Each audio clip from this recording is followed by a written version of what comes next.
Hey everyone, today I'm going to teach you how to import raw files into Audacity. Without any further ado, let's get started. First, open your Audacity app on your PC. Once the application launches, direct your attention to the upper left corner of the screen. You'll see a menu labeled File.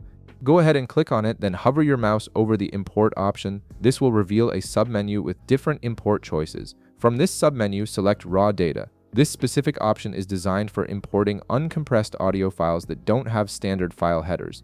After clicking Raw Data, a file browser window will open. Here you'll need to browse through your computer folders to locate the raw file you want to import. Although I don't have any raw file available right now, I'll still walk you through what comes next. Once you find your raw file, click on it to select it, then click the Open button to proceed. This action tells Audacity which file you're working with. A new window will appear with several configuration options. This is where you'll define how Audacity should interpret the raw audio data.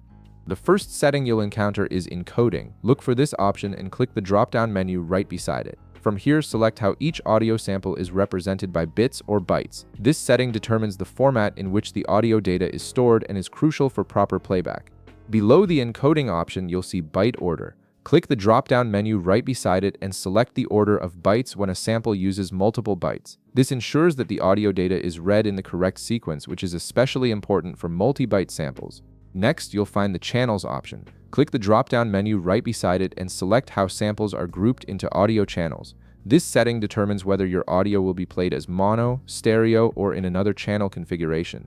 It's essential for maintaining the intended audio structure. Below that, you'll notice the Start Offset field. By default, this is set to 0, but you can change it if you need to skip a certain number of bytes at the beginning of the file. This is useful if there's unwanted data at the start.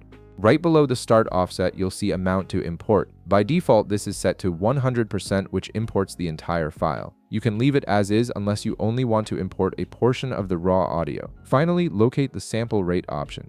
Click the drop-down menu right beside it and select how quickly the samples are played or read. The sample rate affects the pitch and speed of your audio, so choosing the correct one is important for accurate playback. Once you've configured all these settings to match your raw file's specifications, click the Import button to proceed. Audacity will then process the file and load it into your workspace ready for editing. And that's it. You've successfully imported a raw file into Audacity with all the correct settings applied. If this video helped you out, be sure to leave a like, subscribe, and I'll see you in the next one.